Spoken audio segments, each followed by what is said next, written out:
Assalamualaikum warahmatullahi wabarakatuh. Perkenalkan, nama saya Wania Disti Oktaviana dari kelas 2 PK1, jurusan Akuntansi, Program Studi Perbankan dan Keuangan, Politeknik Negeri Balikpapan. Di sini saya akan menjelaskan pada modul 2 kegiatan belajar 6 tentang komunikasi antar budaya, mata kuliah komunikasi bisnis. Dengan berkembangnya teknologi serta arus globalisasi yang semakin cepat, maka lingkungan bisnis juga berkembang semakin cepat.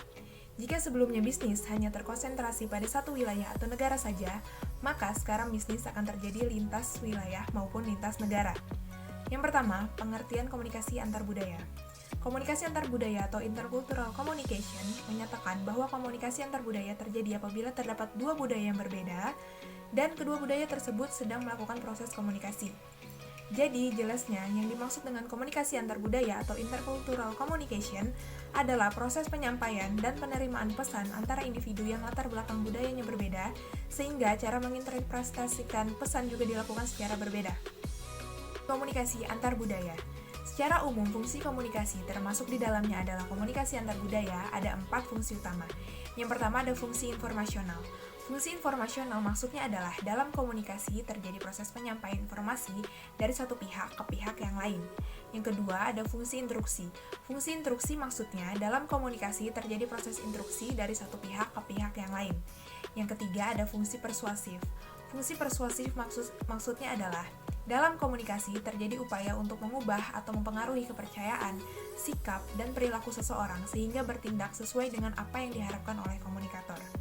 Dan yang terakhir ada fungsi menghibur. Fungsi menghibur maksudnya adalah dalam komunikasi terdapat unsur untuk menghilangkan ketegangan, bebas berekspresi, mengisi waktu, dan lain-lain. Apabila 4 fungsi utama komunikasi tersebut diperluas, maka akan terdapat 2 fungsi lainnya, yaitu yang pertama adalah fungsi pribadi. Fungsi pribadi adalah fungsi-fungsi komunikasi yang ditujukan melalui perilaku komunikasi yang bersumber dari seorang individu. Dalam fungsi pribadi ini dirinci ke dalam fungsi menyatakan identitas sosial, integrasi sosial, kognitif, dan fungsi melepaskan diri.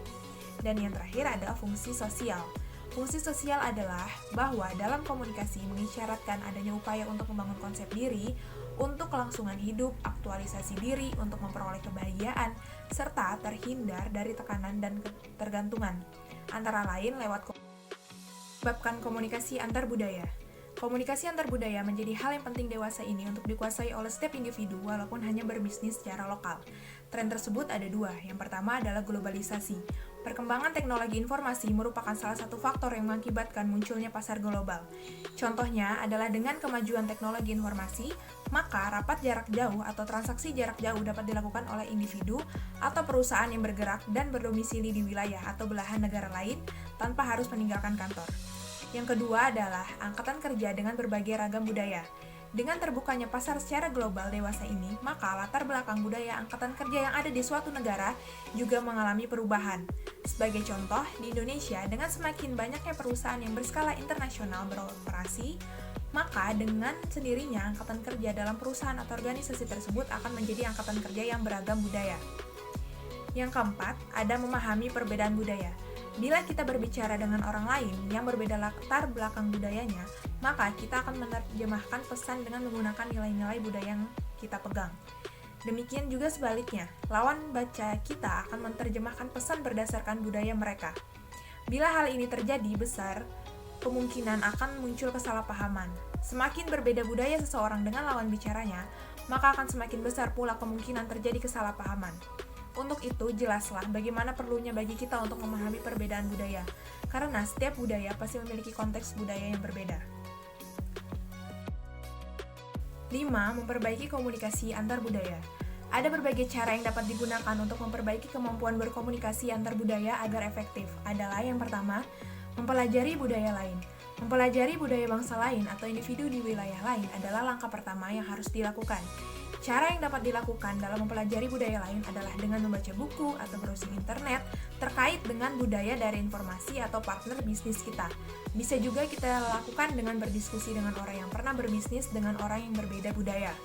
Yang kedua adalah mempelajari bahasa lain. Cara yang sangat baik dan efektif untuk dapat berkomunikasi dengan orang yang berlatar belakang budayanya berbeda adalah dengan mempelajari bahasa mereka. Hal ini cukup sulit, namun jika bisa dilakukan, komunikasi akan berjalan sangat efektif. Apabila mempelajari bahasa dari partner bisnis kita sulit dilakukan, maka kita bisa menggunakan bahasa internasional dalam berkomunikasi antar budaya. Saya kira cukup sekian penjelasan saya tentang komunikasi antar budaya pada modul 2 kegiatan belajar 6. Jika ada salah-salah kata mohon dimaafkan. Wassalamualaikum warahmatullahi wabarakatuh.